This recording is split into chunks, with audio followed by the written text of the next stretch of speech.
What's up? It's Mr. T Time. We are back at it again. I hope you guys are doing great out there. I know that I am.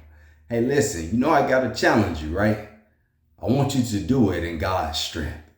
Your relationships, I want you to do it in God's strength. Your marriage, do it in God's strength. Listen, I've used myself as a prime example so I can show you exactly what I'm talking about. My mother and I have had a rocky relationship in our past. When I was a child, my mom didn't raise me. I was raised by my step-parents. After my dad had died when I was 2 years old, my step-parents got custody of me. So imagine how that made my mom feel. Imagine what was going on in her mind. Well, see, I didn't have to imagine. I had to deal with that. And in dealing with that, it drew a wedge between me and my mom. See, because my mom had some bitterness. My mom had some resentment. My mom was grieving on the inside. It really bothered her, I guess, because she could not let go of the past. She couldn't let go what happened between her and my dad. She couldn't let go of that custody battle. She couldn't let go of another woman raising her son. She couldn't let go. So it drew a wedge. And I couldn't receive what my mom was dishing out. I didn't want to listen to it because I never questioned anybody in my family about what happened when I was a child.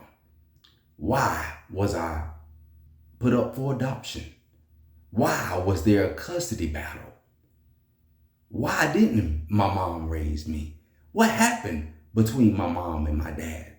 See, I didn't want to hear any of that, so I never questioned it. And I didn't want to hear my mom's side of the story. See, because my dad, neither my stepmom has been alive to defend themselves.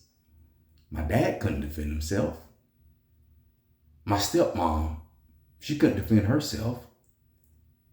Both of them died tragic deaths.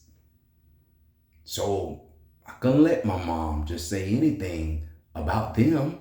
I couldn't let my mom just bring up things of the past. I didn't want to hear it. So it drew a wedge. But let me tell you something. Just last year, guys, I believe it was, if not 2022, God did a new work in me and my mom's relationship. You know how? Because me and my mom were both able to come together and decide to let the past be the past.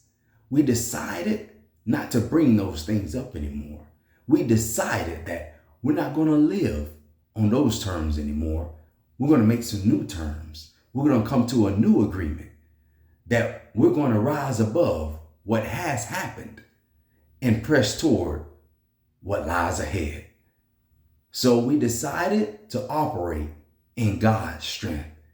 We decided to uproot those things from our past and throw them away and to never touch them ever again. That's the commitment we've made. And God has done it for us because we open up our hearts to allow Him to come in and to allow us to repair our broken relationship. And God has done it, guys. So if that's you struggling with your relationship with your parents, I'm telling you that God can turn it around. If that's you struggling in your relationship with your spouse, I'm telling you that God can turn it around.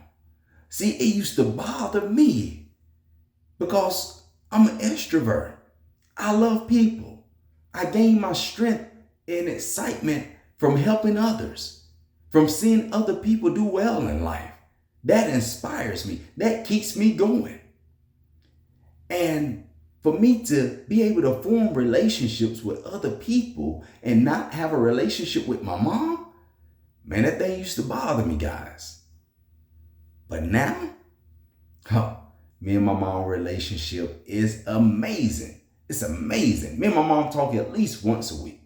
And when we talk, God is always at the center. We always talking about how great God has been. We always sharing our testimonies. We're always praying for one another, lifting each other up, encouraging each other in our journey of life. And I tell you that it has been the best times thus far. It has been amazing, guys. And it's only because we decide to let go and let God. We decide to do it in God's strength. I'm telling you guys, stop fighting these battles between you and other people in your own strength. You can't do it. You've tried long enough, right? It hasn't worked. Somebody is still hurting. Somebody is still resenting. Somebody is still bitter.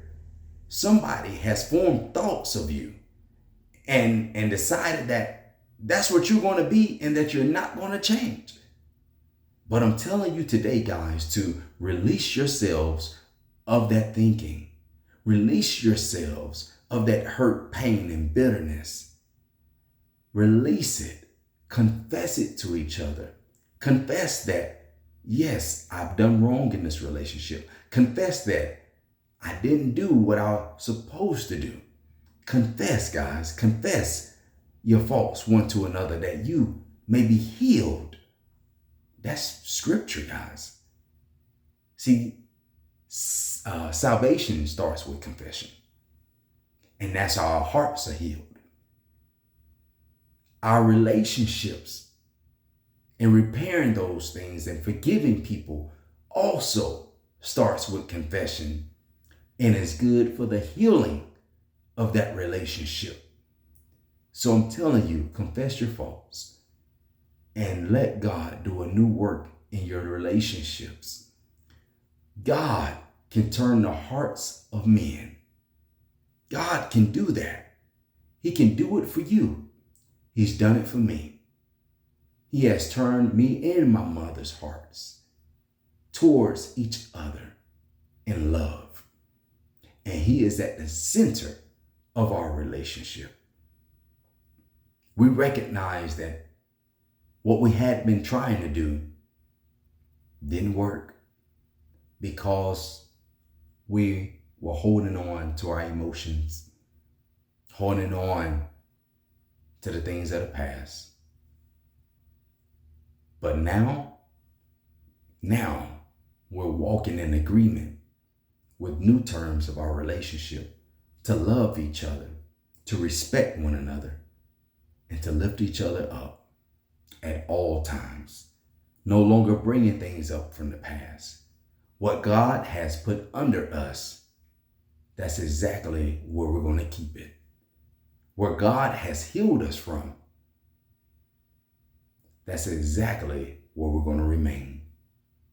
Healed, whole, nothing missing, nothing broken. So me and my mom have a great relationship now. And it's only because we let go and we let God. And we decided to stop fighting. We decided to stop doing it in our own strength and do it in God's strength. Listen, I'm telling you, it works, guys. Give it a try. Give God a try. Try him. Prove him now. See, won't he do a new thing in your relationships? It starts with you, though. It starts with those other people.